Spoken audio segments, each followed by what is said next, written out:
صاحب الطراز، السلام عليكم. وعليكم السلام. ممكن تتكرم معايا تديني المشرف؟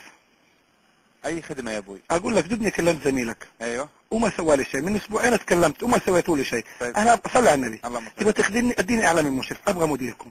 انا ابغى اتكلم مع مديركم ولا ممنوع؟ ايوه ممنوع اتكلم مع المدير؟ لا يا ابوي. اذا كان هو قاعد في عرش معين قولوا لي. لا والله. اجي ابوس رجل اهله عشان يديني تليفون. هي كده يا اخي. لو انا دحين امير ولا في اي كانت التليفونات كلها اتركبت، لكن انا مواطن ابن قحبه ابن كلب ما يتركب لي تليفون يا اخي. من اسبوعين بترجى فيكم، من اسبوعين واكتشف انه ملغي كمان. يا جماعه ما يصير، عيب والله. تأسيس جديد هو يا اخويا اعاده التاسيس يا سيدي. ربنا لما الواحد بيكفر ربنا بيغفر له. يا اخي غلطتوا علي مديونيه وكنت طيب مع الناس طلعت بطاله، تعاقبوني العقاب ده ما صارت يا اخي. ربك غفور ما تغفروا انتوا. ما يصير يا جماعه الخير تخرج الواحد عن طوله. انا ابغى مدير يا شيخ. لو اوصل لمدير هاتف حقكم اللي عامل لي طيبه كبيره في التلفزيون وبيتكلم ذاك اليوم. يا اخي وصلوني بواحد كبير اذا ما تقدر تسوي لي شيء. اسبوعين يا اخي قلتوا لي. طيب اعطيني رقمك يا دين محمد على الرقم حقي اللي صار بدي احطه في الجريده يا اخي، وفي العربيه والجزيره ينزل رقمي يا اخي. اقسم بالله تعبت يا اخي من كتر ما ادي رقم جوالاتي وتليفونات. لو شرموطه كانت تليفونات صفاح الناس يا اخي. خلاص خرجتوني، انا مؤدب طول عمري مؤدب، خرجتوني والله من ادبي اقسم بالله. لا يا اخي حرام عليكم واتقوا الله فيا، اقسم زهدلتوني والله. طيب انت هدي اعصابك يا اخوي اعصابي اسبوعين انا متحمله وبتكلم بهذا اسبوعين وانا بتزعلك. اذكر الله. من مشرف لمشكل لموظف، من موظف لمشرف. يا جماعه ما يصير. طيب اذكر الله. لا اله الا الله دائما وابدا يا اخي. انا بقول لك حاجة.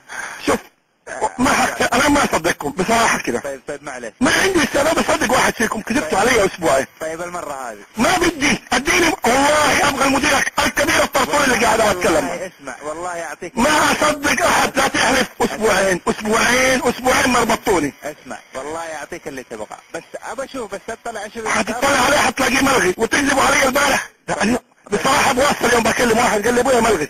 ما بدي استخدم الواسطات يا اخي. طيب. عندي واسطات القضاء ما بدي استخدمها يا اخي. طيب. ليش تحوجوني اتذلل للناس؟ ليش يتجمل علي حاجه ما تسوى؟ ما احد له فضل طالما انك لا والله صار لكم فضل واجي ابوس جزمكم وجزم اهالي الهاتف كلهم عشان يردون التليفون. طيب اعطيني رقمك لو سمحت. اي تصير 6 9 44 200 6 9 44 200 يا اخي. وصلوني بمدير والله العظيم يا اخي اقسم بالله ما يصير. طيب معلش هدي اعصابك. هدي اعصابي؟ هو بيجي فيها اعصاب؟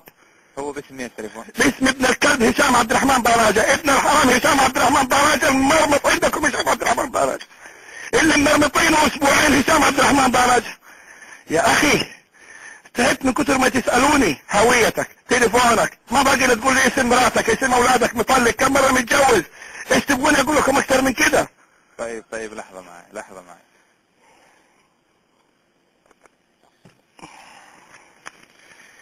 استغفر الله العظيم. لا حول ولا قوة. ما احب اخرج من طوري ابدا.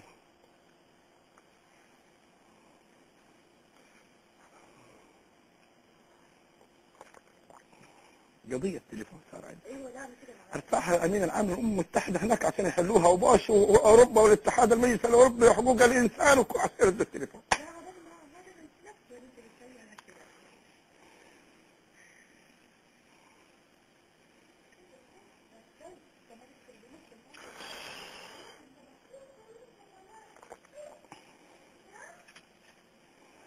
يا اخي هشام. نعم. لحظة معي يا ابوي. ها حاضر.